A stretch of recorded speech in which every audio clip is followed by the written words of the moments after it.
Pourquoi est-ce que certaines marques nous marquent, puis d'autres nous laissent complètement indifférents? C'est souvent parce qu'elles ont réussi à raconter une histoire sans dire un mot. Pas juste un beau logo, pas juste des couleurs bien agencées, mais une vraie émotion qui nous accroche puis nous fait vibrer. Puis ça, c'est tout un art. Aujourd'hui, on parle storytelling visuel avec Joanie Gastonguay, cofondatrice de Solstice, une entreprise où l'émotion est au cœur de chaque création. Avec le slogan « Pour l'amour de créer l'émotion », Joanie et son conjoint transforment des concepts abstraits en expériences visuelles captivantes et significatives. Si tu t'es déjà demandé comment faire en sorte que ton image de marque raconte une histoire qui touche vraiment les gens, t'es au bon endroit. Allez, on plonge dans l'univers du storytelling visuel. Bienvenue dans notre village virtuel où chaque entrepreneur est un artiste qui colore le monde à sa manière. À ta couleur, c'est le rendez-vous où on jase de storytelling puis de personal branding, mais avec une twist. On le fait au service des petites entreprises locales. Ici, on célèbre l'unicité. Chaque entrepreneur que je reçois a réussi à enflammer les réseaux sociaux avec son histoire puis sa personnalité unique en son genre. On va décortiquer comment ils ont réussi à tisser des liens solides avec leur communauté, à créer un impact majeur puis à forger une marque qui leur colle à la peau. Que tu sois à la tête d'une petite entreprise locale ou que tu sois un solopreneur, ici c'est ta nouvelle maison puis il y a une place pour toi dans notre village. En solo ou entre voisins, la porte s'ouvrira à des invités ou même à des figures locales qui ont réussi à faire de leur entreprise ou de leur petit coin de pays le nouveau point de rendez-vous de la communauté. Alors rentre, fais comme chez toi et laisse-toi inspirer. Salut à toi, bienvenue sur le podcast À ta couleur. Aujourd'hui, je reçois la designer graphique Joanie Gastonguay. Salut Joanie. Salut Marie-Pierre, merci de me recevoir. Ça me fait super plaisir. En fait, je te dirais merci de nous recevoir parce que on est dans ton salon vert. Oui, on est chez moi. On est chez toi, magnifique salon d'ailleurs. Merci. Trop beau. Donc voilà, toi qui es designer graphique, je l'ai dit, qui a, je vais dire, cofondé l'entreprise Solstice. Ouais. Avec ton conjoint. Oui. Récemment, quand même. On parle de... Ça fait depuis avril 2024 qu'on a parti ça. Ouais. Fait que ça va bientôt faire 1 an. Wow, ça s'en vient. Bravo. Merci. Puis, on va jaser aujourd'hui de storytelling visuel. Ouais. Un sujet que je trouve franchement intéressant, bien évidemment.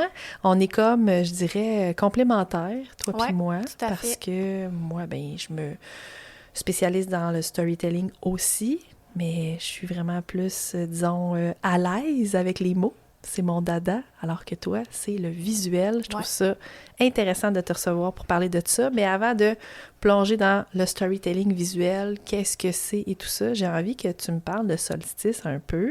Puis surtout le nom de l'entreprise Solstice. Ouais. Ça part d'où, ça? Pourquoi Solstice? Écoute, on s'est posé beaucoup de questions sur, c'est quoi notre positionnement? Parce que avant de démarrer Solstice, j'ai fait 3 ans à mon compte. Fait que j'avais déjà mon propre positionnement personnel. Mm-hmm.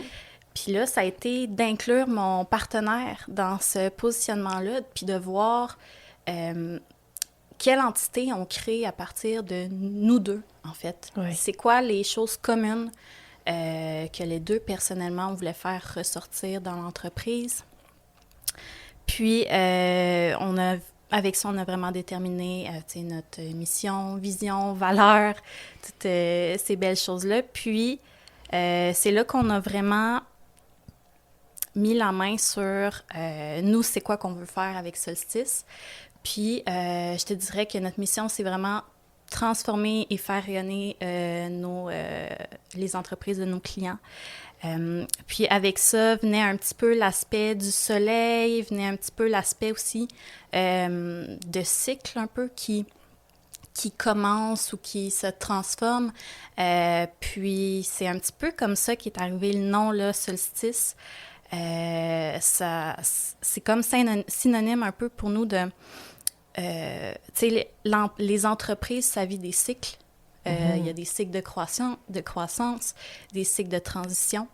Puis on trouvait vraiment que solstice, c'était un bon mot pour représenter ça un petit peu plus abstraitement, mais qui fait quand même un beau clin d'œil là, à tout ça. Parce que c'est ce qui se passe un petit peu avec le soleil. Là. Quand il y a un solstice, c'est un cycle qui commence ou qui termine. Bon, les journées soit se rallongent ou les journées se diminue en temps. Fait que, ouais, la durée du soleil, excuse-moi, la lumière. Donc, c'est ça, c'est un petit peu faire un écho là, à tout ça. Tu sais, des designers graphiques, il y en a plein. Je veux dire, Oui. t'es pas la seule, bien évidemment, hein, effectivement. Non. Moi, ce qui m'a marqué, disons, tu me diras si dans ton œil aussi c'est le cas, mais moi, ce qui m'a marqué, c'est sur votre bannière, même sur votre site web, on peut lire « Pour l'amour de créer l'émotion ». Ouais. Ça, là, moi, ça m'a marqué. Pour l'amour de créer l'émotion, une espèce de slogan, hein, Ouais. comme par exemple. Puis je me suis dit, wow, OK, là, on touche à quelque chose qui, moi, me fait énormément vibrer. La question de l'émotion dans le contenu, que ce soit du contenu écrit, que ce soit du contenu graphique, visuel, peu importe. J'avais envie de t'entendre là-dessus. J'ai l'impression que tu as une vision. Vous avez, toi et ton conjoint, t'es comme la porte-parole aujourd'hui. Oui. Une vision du contenu teinté de cette émotion-là. Parce que pour écrire pour l'amour de créer l'émotion, Ouais. il y a quelque chose de fort, là. Peux-tu m'en parler un Oui. peu? Ben, je trouvais ça le fun de faire le petit jeu de mots avec l'amour, sachant que, bon, mon conjoint et moi, c'est notre entreprise qu'on a partie ensemble. Puis on a vraiment on adore le design, là, tu sais, c'est vraiment une passion pour nous. Puis de pouvoir transmettre notre talent dans le monde, c'est vraiment quelque chose qui nous plaît énormément. Puis l'émotion, je dirais que c'est une approche quand même qui nous distingue beaucoup des autres graphistes ou agences. Vraiment de miser sur... Parce que l'émotion, c'est ce qui va venir connecter, faire une connexion avec ton public. Je ne pourrais être plus d'accord que ça. Tu sais, s'il n'y a pas d'émotion, ben il n'y a pas de connexion, puis il n'y a pas d'opportunité d'affaires qui se créent. Fait que c'est vraiment là-dessus qu'on mise. Puis on a une approche vraiment empathique avec nos clients. Avec ça, cette approche-là, ce qu'on est capable de faire, c'est qu'on est capable de se mettre dans la peau de notre clientèle, puis dans la peau de la clientèle de notre clientèle. Fait qu'on est capable un peu d'aller saisir c'est quoi les besoins de la clientèle qui est visée, c'est quoi ses problématiques, puis à partir de ça, aller chercher les émotions qu'on veut faire ressentir pour que cette clientèle-là connecte avec le contenu visuel là, du client ou de la marque là, qu'on travaille. Puis là, pour les gens qui nous écoutent, puis pour qui le concept du storytelling visuel, ça leur dit rien, comment t'expliquerais ça? Comment tu définis ça, le storytelling visuel, toi? Moi, je le vois... Bon, c'est sûr que je parle dans une optique de plus de design graphique. Je ne m'embarquerai pas dans la vidéo, la photo, parce que ça aussi, c'est d'autres types de storytelling visuel, surtout la vidéo. Tout à fait. Beaucoup plus concret comme image un petit peu. Le parallèle que je veux faire, bon, c'est sûr, comme que tu as dit, le storytelling, en général, c'est vraiment d'aller raconter son histoire, aller chercher les émotions qui vont pouvoir porter le message de cette histoire-là. Bien, le storytelling textuel, ça se fait en utilisant des adjectifs, des descriptions détaillées. On va aller vraiment donner les ressentis aux gens avec les mots qu'on utilise. C'est la même chose pour le visuel, c'est juste que c'est une méthode différente. On va venir plutôt utiliser les couleurs, des combinaisons de couleurs pour faire ressortir certaines ambiances, certains ressentis, certaines typographies aussi qu'on peut utiliser, des illustrations aussi. Ça peut être très parlant là, dans une identité visuelle, puis plusieurs autres éléments visuels comme ça qui peuvent être utilisés là, pour aller faire ressentir là, les émotions qu'on veut partager. En un coup d'œil. Ouais, c'est ça la magie de... La magie, puis tu vois, moi je m'en allais dire le défi. Oui, puis contrairement au storytelling textuel, je dirais, ou que c'est beaucoup plus appliqué, que tu ressens, tu lis les choses, donc tu ressens. Bien, le storytelling visuel, c'est plus inconscient. Ça se passe dans la psychologie. Puis, J'aime beaucoup que tu apportes ce point-là. Ouais. Tu dis l'inconscient, je m'intéresse de plus en plus à l'inconscient. Puis tu vois, avec mes clients dans l'accompagnement Pépites d'or, justement, je viens souvent poser des questions qui vont venir jouer à l'inconscient pour regarder d'avoir des réponses que consciemment, mes clients sont pas capables de nommer, de mettre le doigt sur, mais quand on va jouer dans l'inconscient, on est capable d'aller trouver des petites merveilles, des petites pépites. Puis je trouve ça intéressant que tu parles que le storytelling visuel, on va dire peut-être graphique. On pourrait dire, mettons, pour être plus précis ici, le storytelling, disons, graphique. Je sais pas si ça se dit. Je vais peut-être inventer On l'invente. On l'invente. On peut dire ce qu'on veut, c'est mon podcast. Ben, ça va aller jouer l'inconscient. Puis une image, l'expression « une image vaut 1000 mots ». C'est un peu ça. Pour ça, je le voyais comme un défi, comme en un coup d'œil, la personne doit ressentir ce que vous avez voulu, finalement, qu'elle ressente, là, tu sais. Comment ça se passe, le processus, quand on accueille un client puis qu'on veut faire du storytelling graphique? Comment ça se passe? Qu'est-ce qu'on doit aller chercher? Tu sais, je te pose cette question-là, Joanie, parce que, ben moi, premièrement, je fais du storytelling, mais mon approche, c'est que je vais vraiment beaucoup travailler l'introspection pour être en mesure d'aller identifier ce qui est bon à raconter. Les fameuses pépites. Dans mon langage, dans mon univers, c'est les fameuses pépites.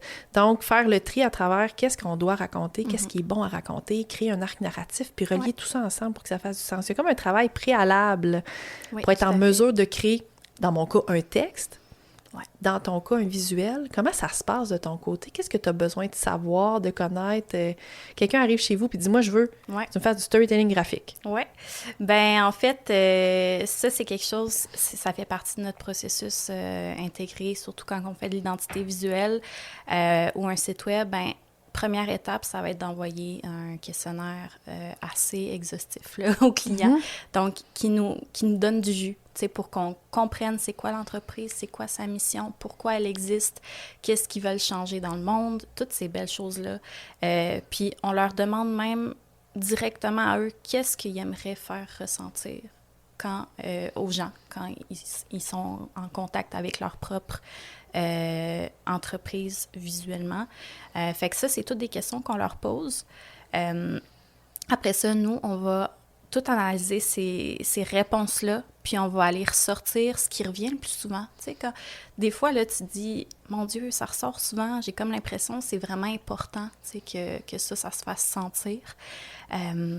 Fait que vraiment, avec ce qu'on se fait raconter, on demande aussi c'est quoi la problématique, les problématiques que l'entreprise règle pour sa clientèle, puis comment, justement, le client se sent après avoir soit fait affaire avec l'entreprise pour son service ou à acheter son produit.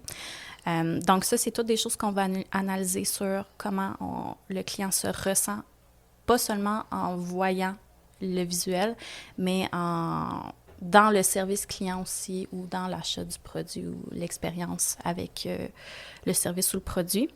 Puis, c'est ça, l'important, c'est que ça reste cohérent partout. Fait que, tu sais, si dans l'expérience, on veut que le client se sente, je sais pas, joyeux, ben on va vouloir que, bon, l'identité visuelle fasse ressentir de la joie. Là, j'y vais un petit peu basic, mais pour c'est qu'on un petit peu comprenne. le topo de tout ça. Fait que, oui, après ça, c'est ça. On va sortir les mots les plus importants. À partir de ça, on va vraiment faire une recherche de qu'est-ce qui serait pertinent comme code visuel à intégrer dans l'identité pour que ces émotions-là se fassent ressentir quand on a l'identité devant les yeux ou qu'on va sur le site web ou qu'on va sur les médias sociaux puis qu'on voit les visuels. Puis, j'ai perdu mon fil. Je disais quoi? Des icônes, quelle iconographie, si on veut, on va utiliser pour faire ressortir les codes... l'émotion. Les codes graphiques, oui, c'est ça. Les codes graphiques, iconographie. Oui, on va chercher un petit peu là, les stratégies visuelles, en fait, à mettre en place pour faire ressortir ces émotions-là. Tu sais, ça peut être aussi simple que, bon, la joie qu'on parlait tout à l'heure, ben, on va aller peut-être dans une palette de couleurs plus chaudes. On va peut-être aller dans des typographies qui ont une certaine rondeur dans les lettres qui font un petit peu plus amicales.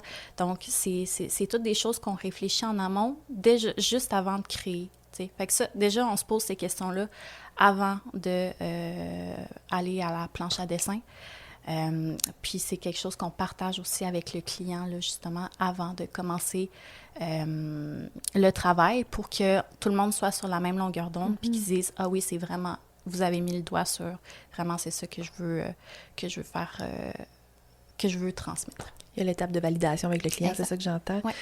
Tu sais, je comprends que la clientèle que vous adressez finalement, à qui on parle des petites entreprises, Oui. j'imagine majoritairement des petites entreprises, c'est quand même, vous avez un rôle de triage, comme je dis, comme moi aussi je trie là, les pépites, là, tu sais, là, vous avez un rôle de triage, vous aussi, de par ce formulaire-là. Ouais. Ça doit pas être toutes les entreprises qui arrivent avec une idée claire de ce qu'ils veulent. La plupart doivent pas trop savoir, mais en remplissant le formulaire, vous autres, vous réussissez à amalgamer et à faire du sens avec ça. Exact. On est capable de saisir un peu mieux le positionnement. Des fois, le client, il se dit « Ah oui,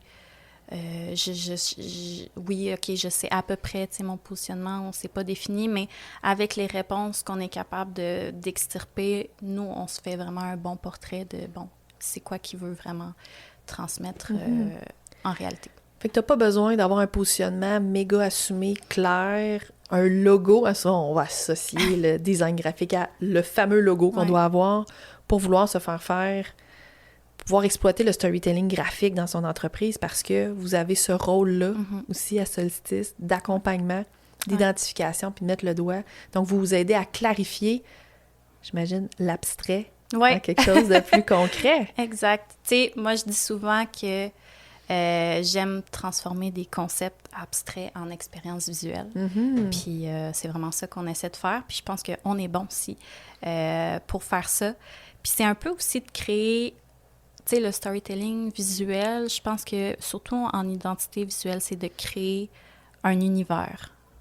Puis ça peut aussi se créer avec autre chose que le visuel. Ça peut se créer avec les mots, avec les photos qu'on utilise, avec un champ lexical, tu sais. Il y a plein de façons de créer un univers complet et cohérent. Puis ça, c'est vraiment ce qu'on essaie de véhiculer, là, tu sais, avec nos clients. Oui, c'est beau de faire le visuel, mais après, tu sais, si on est capable d'étendre le visuel dans d'autres sphères, pas le visuel, mais l'univers dans d'autres sphères que le visuel, là, ça vient vraiment créer quelque chose de plus fort. Oui, une fondation plus solide. Tu sais, je disais d'entrée de jeu qu'il y en a plein de designers graphiques qui existent, peu se spécialisent en storytelling, en tout cas, pas à ma connaissance, je peux me tromper. Ça me semble vraiment être quelque chose qui vous démarque, de par votre slogan aussi, la façon dont vous l'exploitez. Il était où le déclic? C'est-à-dire, quand est-ce que le déclic s'est fait de se dire « Hey, nous autres, là, c'est vraiment ça, tu sais, l'émotion est au cœur de ce qu'on fait parce que la plupart des graphistes ou des designers graphiques vont mettre l'accent ou vont s'assurer de l'esthétisme, tu sais, d'un visuel, par exemple. Mais vous autres, vous allez même plus loin que ça. Bien sûr, vos choses sont esthétiques, bien évidemment, mais il y a comme une couche de plus. Quand est-ce que le déclic s'est fait? Comment ça s'est passé de se dire, ben nous, c'est là qu'on veut aller? C'est une bonne question. Je pense que moi, j'ai toujours été quelqu'un de sensible, je dirais même hypersensible, empathique. Fait que, tu sais, les 3 ans que j'ai eu en étant à mon compte, j'étais beaucoup avec des solopreneurs. Puis, ça m'a donné une certaine expertise en personal branding parce que, bon, je faisais affaire avec une personne, c'était pas une entité autre, exemple une entreprise. Donc, c'était beaucoup dans le personal branding. Puis, on dirait que c'est ça, ça m'a aidé à me mettre à la place de la personne, un peu imaginer comment cette personne-là travaille, fait ses choses. Puis, j'ai vraiment aimé ça, tu sais, de travailler dans le personal branding. Puis, on dirait que même si avec les PME, on est moins là-dedans, ben je voulais garder un aspect de ça avec la nouvelle clientèle là, qu'on sert. Ouais. Est-ce que tu dirais que le storytelling, ou en tout cas, parce que tu parles du personal brand, est plus facilement, on y pense plus facilement quand on est un solopreneur avec notre image personnelle, avec notre brand, que quand on est une petite entreprise, par exemple? Bien, je pense que c'est peut-être plus facile parce qu'on se dit tout simplement, ben ma marque, c'est moi, c'est ma personnalité, c'est qui je suis, c'est mon approche en affaires, tout ça. Puis quand on arrive avec une entreprise, ben là, c'est pas nécessairement juste toi qui rentre dans l'équation. Est-ce que tu as des partenaires? Est-ce que... Puis tu sais, souvent, ce que j'ai remarqué, en tout cas, de mon côté, c'est que quand tu es à ton compte, ben souvent, tu vas servir, là, je parle surtout en service, tu vas servir des personnes qui te ressemblent beaucoup. Fait que c'est plus facile d'aller connecter. Mais quand tu es une entreprise, admettons, je sais pas, t'es une jeune femme puis t'inventes une technologie pour les hommes âgés, ben là, tu sais pas nécessairement, tu sais, c'est quoi qu'eux ils aiment, tu sais, parce que tu ressembles pas nécessairement à la clientèle. Donc, c'est un travail supplémentaire d'aller se poser ces questions-là. Comment, tu sais, ma clientèle, c'est quoi ses besoins, c'est quoi ses problématiques, comment je règle ça. C'est pas juste qu'ils se ressemblent, ça semble, non, ça tire, là, on est ailleurs. Exactement, on est ailleurs. Puis justement, quand c'est plusieurs partenaires, ben on fait un petit peu un melting pot de la vision de tout le monde pour créer une nouvelle entité qui est comme une autre personne à part, mais qui va être inspirée de toutes ces visions-là, puis des façons de faire, puis tout ça. C'est quoi les principaux objectifs, Joanie, que les PME, bon, je vais dire les PME qui sont votre clientèle... disons, cible, on va dire ça, celle qui fait la plus affaire avec vous. C'est quoi les objectifs que ces entreprises-là, ces PME-là ont en faisant affaire avec vous autres pour de la création de storytelling graphique?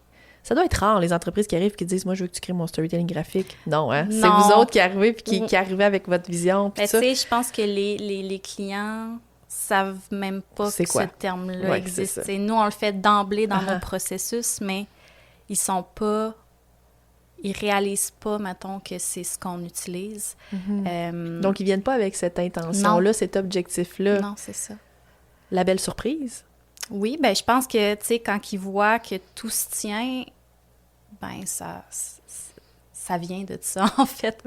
Quand on est capable de... Tu sais, souvent, on arrive, on présente première esquisse, puis là, le client dit « OK, wow, c'est vraiment comme ça que je le ressens. Je vais prendre le temps, aller le montrer à d'autres personnes, voir s'ils ont le même ressenti. » Puis je sais pas dans 100% des cas, là, mais souvent, ils reviennent puis nous disent « Ouais, c'est exactement ça qu'on veut faire ressentir. » C'est ça que les gens y ont perçu.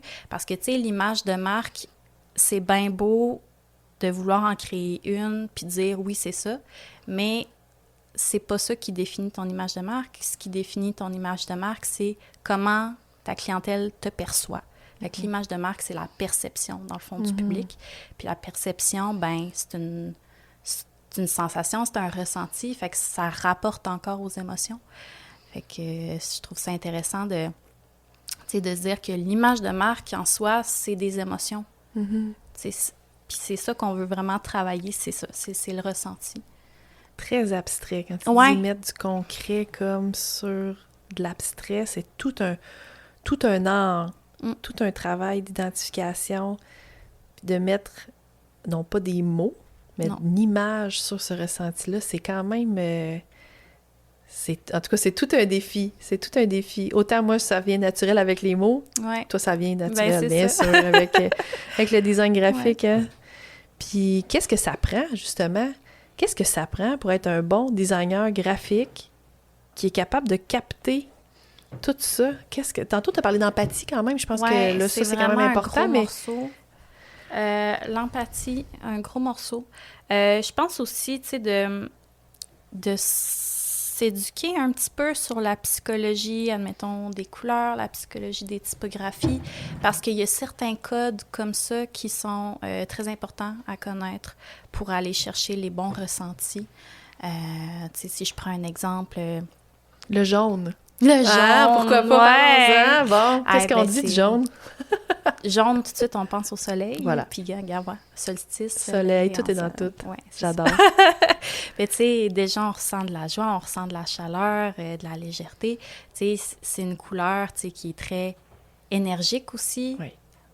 Fait que oui, il y a des codes comme ça, psychologiques, que on ne le sait pas nécessairement consciemment, mais on va vraiment le ressentir. Oui. Puis, À ça vient se joindre une typo, des Oui, formes, des tout à fait. icônes. tu sais, mettons, si je peux prendre un exemple assez facile, ben une forme qui a des angles va sembler moins amicale ou plus agressive qu'un rond ou qu'une forme qui a des courbes. Plus cartésien versus Ouais, plus créatif. exact. C'est quand même intéressant. Hein? Puis Ouais. est-ce que vous allez jusqu'à même identifier des noms? Oui, on fait de la recherche nominale. Là, en 1 an, j'ai pas encore eu de mandat avec Solstice, mais j'en ai eu de mon côté là, quand j'étais travailleuse autonome. Puis c'est quelque chose que j'aime beaucoup. Puis je sais que tu as reçu Annie Picard, mais j'avais pris sa formation sur la recherche nominale. Puis ça m'avait vraiment aidée. Fait que shout-out à Annie. Annie, si t'écoutes. Fait que, ouais, j'aime vraiment ça. Puis, même chose avec Solstice, tu sais, je pense qu'on s'est vraiment amusé dans la recherche de noms. Puis, tu sais, il y a quand même des critères techniques, là, à... Oui. C'est pas n'importe qui respecter s'improvise pour un designer nom. graphique, là. Ben, tu sais, pour un nom, pour recherche un de nom, ouais. ouais, c'est ça. Il y a quand même des bons critères aussi.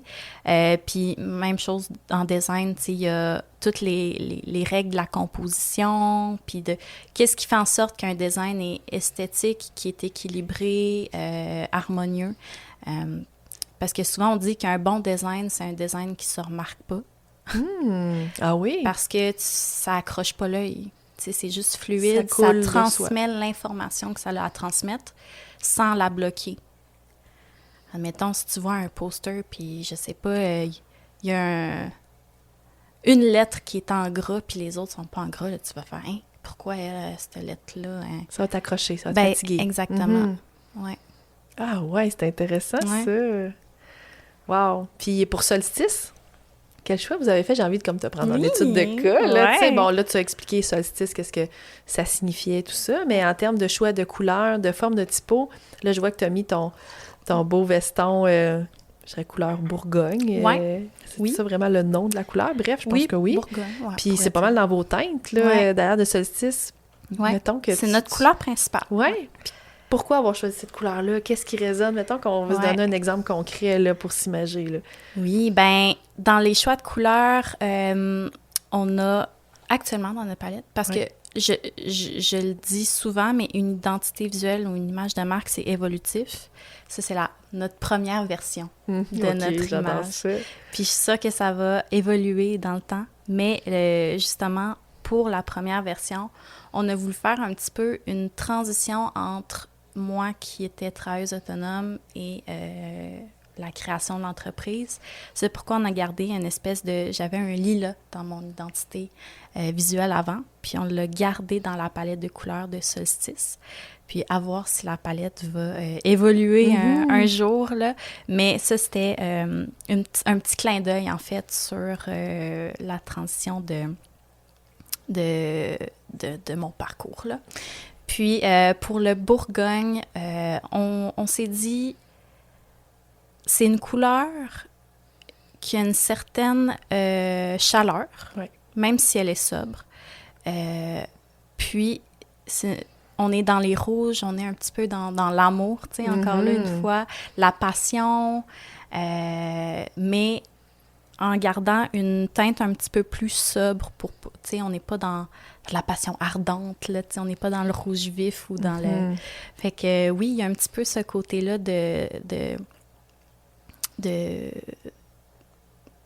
d'amour, d'intimité, de complicité, parce qu'une de nos valeurs, c'est la complicité.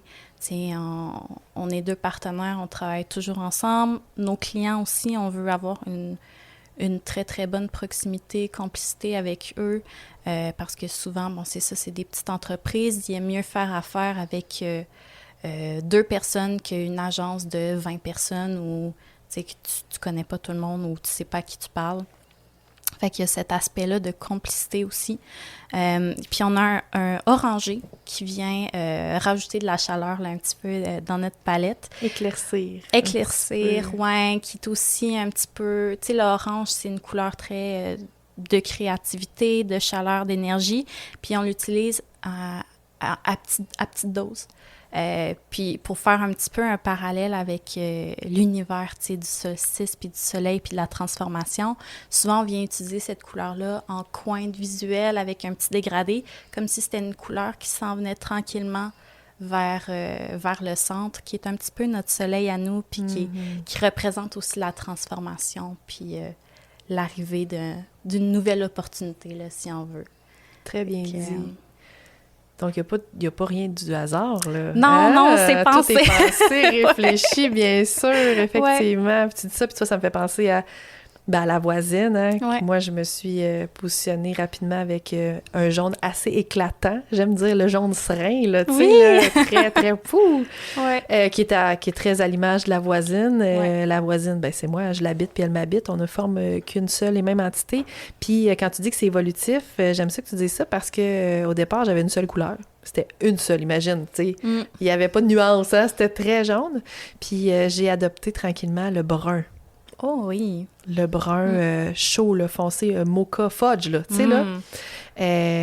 Pour venir nuancer mon jaune qui est très flash, on va se le dire. Puis c'est pas au hasard non plus. J'ai vraiment porté une attention à quelle couleur, tout ça, pour faire un lien beaucoup avec le bois, les racines, l'histoire. L'ancrage. L'ancrage, tout à fait, c'est ça. Donc, oui, c'est évolutif. Bon, on verra ce que la suite réservera, mais pour l'instant, hein, je navigue beaucoup dans le brun et le jaune, et je trouve que c'est... j'adore ça. J'adore ce duo-là, tu sais. Donc, voilà. Est-ce qu'il y a des faux pas? Est-ce qu'il y a des... Tu t'en vois passer, là, toi. Quand on parle de storytelling graphique, y a-t-il des choses... soit que tu as vu passer, que tu t'es dit, pelaille, ou bien, sans pointer personne du doigt, bien évidemment, mais est-ce qu'il y a des faux pas ou des choses à prendre en considération pour ceux qui veulent s'y mettre maison, sans être designer graphique, mettons? Qu'est-ce qu'il faut penser, outre le fait de... Bon, là, on a parlé beaucoup des couleurs, qu'est-ce que ça signifie, qu'est-ce que ça résonne, mais as-tu d'autres je pense que le pire ennemi d'une identité visuelle qui veut comme créer un univers et tout ça, c'est vraiment l'incohérence.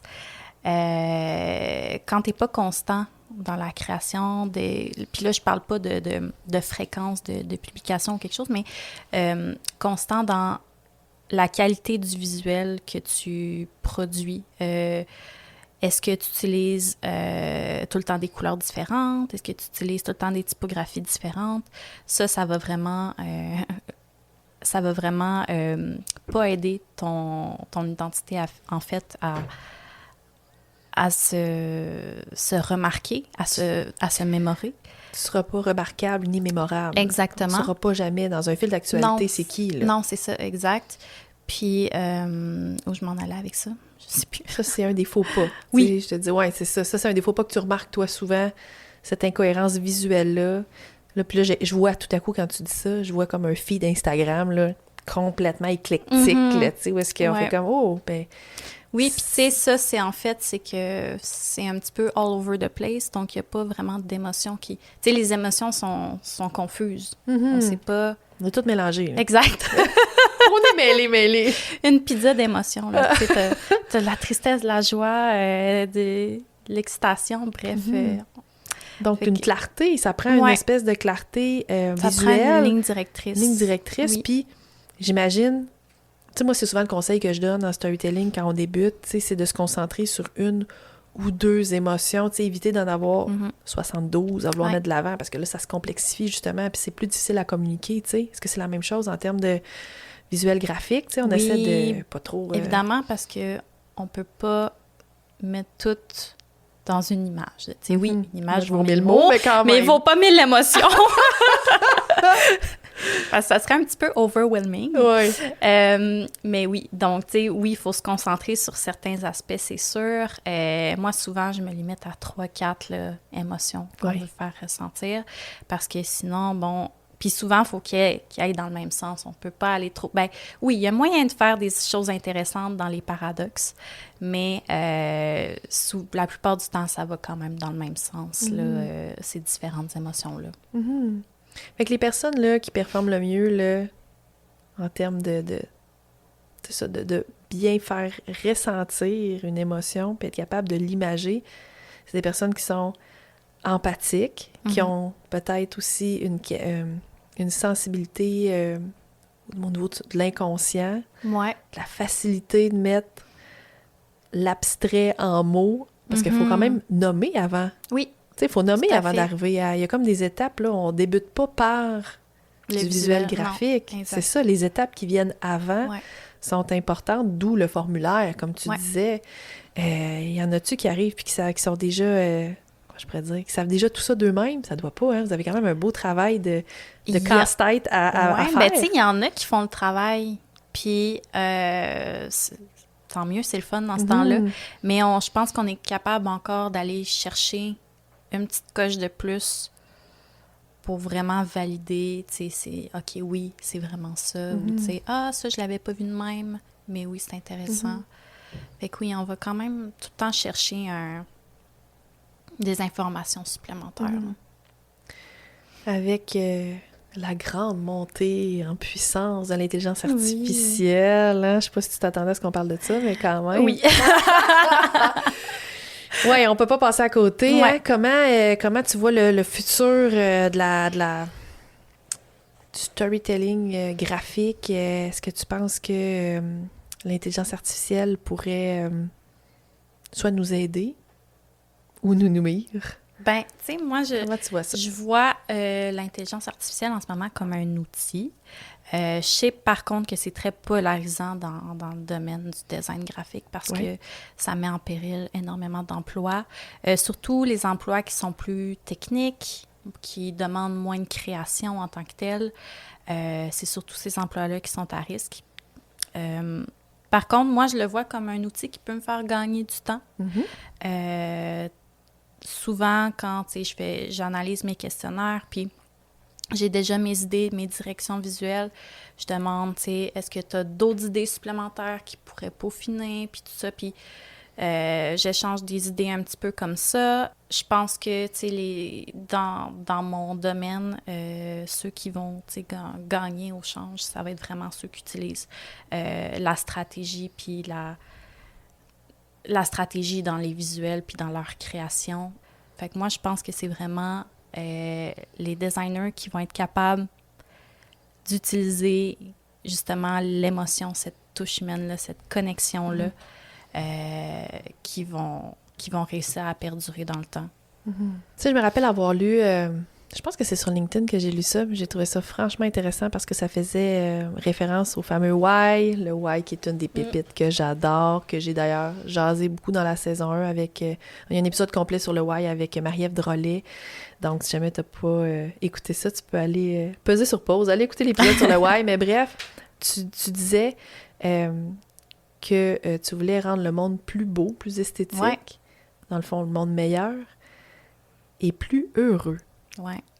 J'ai retenu ça, puis je me suis dit, waouh, est-ce que ça voudrait dire que c'est une de tes missions à travers ce que tu fais? Oui, ben tu sais, pour moi, la beauté, ça apporte du bonheur. Parce que, bon, quand on est dans la beauté, puis la beauté, tu sais, ce que j'aime, c'est que c'est subjectif aussi. Mais quand on est dans la beauté, dans les choses qu'on aime, on se sent bien, il y a un certain aspect de bien-être, de bonheur là-dedans. Tu sais, comme là, on est dans mon salon que j'ai créé, puis que c'est relatif à moi, que je trouve beau. Eh bien, moi aussi, je le trouve beau, OK? Pour le dire, là, une belle petite touche vintage, ça a été tout de suite nommé en rentrant. Ben, tu sais, quand moi, je viens dans mon salon, wow, là, je suis capable de décompresser, de relaxer, je me sens bien. Puis, c'est ça, je pense que la beauté, ça a un fort impact sur comment tu te sens tant en ambiance visuelle que dans une ambiance physique comme une pièce. Puis oui, la beauté aussi, ça peut être dans les gestes. Tu sais, il y a plusieurs types de mise en application de la beauté. Puis oui, moi, c'est ça ma mission. Rendre le monde plus beau. Ouais. Je suis curieuse de savoir quand t'étais jeune, petite, enfant, qu'est-ce que tu voulais faire plus tard versus qu'est-ce que tu fais maintenant? Y a-tu un fil conducteur? As-tu toujours eu cette sensibilité de la beauté-là? Ah, il y a un gros fil conducteur, oui. Quand j'étais jeune, je me disais que c'était pour passer le temps puis combattre l'ennui et la solitude, mais je passais des heures et des heures à dessiner. C'était mon activité numéro 1. Je ne faisais que ça tout le temps. Puis, je me suis dit à un moment donné, crème, j'aime autant ça, dessiner, il va falloir que j'en fasse un métier. Puis là, c'est comme ça que je me suis informée, là, quel métier qui n'est pas nécessairement, tu sais, d'être artiste, pouvait intégrer le dessin, la création. Puis là, c'est comme ça que j'ai découvert, tu sais, l'univers du graphisme. Puis ce qui est drôle, c'est que, à travers les années, j'ai découvert que c'est pas vraiment nécessairement le dessin en tant que tel que j'aime, mais c'est vraiment la création autour de concepts, de thématiques. Fait que, ouais, c'est un fil qui se continue, mais qui s'est transformé au travers des années. Qui est quand même très clair, ouais. Très, très linéaire. Oui, puis tu sais, j'ai été chanceuse parce que, tu sais, il y a des gens qui cherchent toute leur vie, qu'est-ce qu'ils veulent faire, puis qui font des études dans plein de domaines différents, mais moi, ça a toujours été clair. Je suis partie du secondaire, technique au cégep, c'est ça que je veux faire. J'ai fait mes 3 ans, je m'en vais en agence. Tu sais, ça a été très, très linéaire. Fait que je considère que j'ai vraiment été chanceuse là-dessus. Fait que, tu sais, pour moi, c'est que ça a été toujours tellement fort que ça se pouvait pas que ça soit autre chose, tu sais. Puis quel impact ça a, outre le fait que ça rend les gens potentiellement plus heureux. Tu sauras me dire, mais quel impact ça a d'avoir une identité visuelle, je veux dire une image de marque, le storytelling graphique, chez les gens qui le consomment. Disons, c'est quoi l'impact que ça a pour une entreprise, là, de se faire créer ça? Quel objectif ont réussi à cocher? Je pense que c'est surtout la connexion avec leur clientèle. Tu sais, quand je sais pas, si je prends par exemple une personne là, qui serait vraiment stressée au quotidien, qui n'a pas le temps de prendre soin d'elle, puis cette personne-là, elle se dit, là, j'ai la fin de semaine libre, je vais aller me chercher une place où je vais pouvoir décompresser, puis je vais pouvoir bien me sentir. Puis là, elle fait ses petites recherches sur Internet, puis waouh, elle trouve une place, ça la rejoint, tu sais, l'ambiance visuelle du site web, des réseaux sociaux, elle se dit, OK, crème.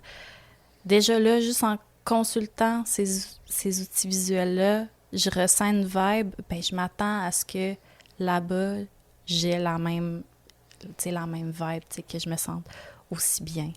Fait que c'est vraiment de créer un lien entre la perception que le client a de l'entreprise versus les services ou le produit qu'elle va avoir. Puis quand on peut dire que c'est réussi, c'est quand les deux concordent à 100%. Parce que, quand il y a une dissonance, admettons, la dame là, qui cherche un endroit où se reposer, elle voit les réseaux sociaux, elle se dit « Oh, wow, ça doit être tellement reposant. » Puis là, elle arrive là, puis... Ça ne l'est pas pantoute. Ça ne l'est pas pantoute, tu sais. Fait que là, sans flouer, tu sais, il y a une perte de crédibilité, une frustration, presque une impression de trahison. Parce que les attentes ne sont pas comblées. Exactement. Oui, c'est ça. Ah oui, ça a quand même... C'est un gros impact dans le processus décisionnel. Oui. Oui, vraiment. L'identité visuelle, la vibe qu'on va... Puis, mettons, quelqu'un ou une entreprise qui exploite pas ce marketing extérieur-là, perd énormément d'opportunités. Parce que si tu as le meilleur produit du monde, le meilleur service du monde, mais que tu n'attires pas nécessairement la bonne clientèle, mettons, toi, tu veux attirer clientèle A, mais c'est la clientèle B qui vient te voir, il y a une petite dissonance là, qui se crée, puis ouais. Puis en terminant, c'est quand le meilleur timing, Joanie, pour faire son storytelling graphique? Y en a-tu un? Je dirais que c'est quand il y a un changement majeur. OK. Admettons, comme Alexandre puis moi qui décidons de s'associer, ben là, j'allais quand même pas garder ma propre identité. Il a fallu se créer quelque chose, puis créer notre univers ensemble. Par contre, on peut déjà avoir quelque chose de commencé et le faire évoluer.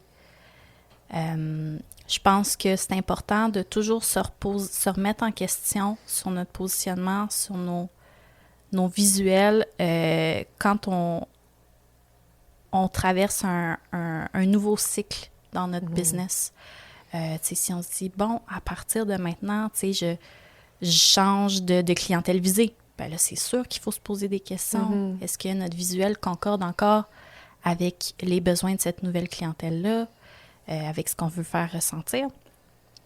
Fait que c'est toujours se poser des questions à chaque changement qu'on entreprend dans son entreprise qui peut potentiellement influencer comment le client peut nous percevoir. Puis il faut s'assurer, en fait, que l'expérience du client et comment sa perception fit encore à 100%.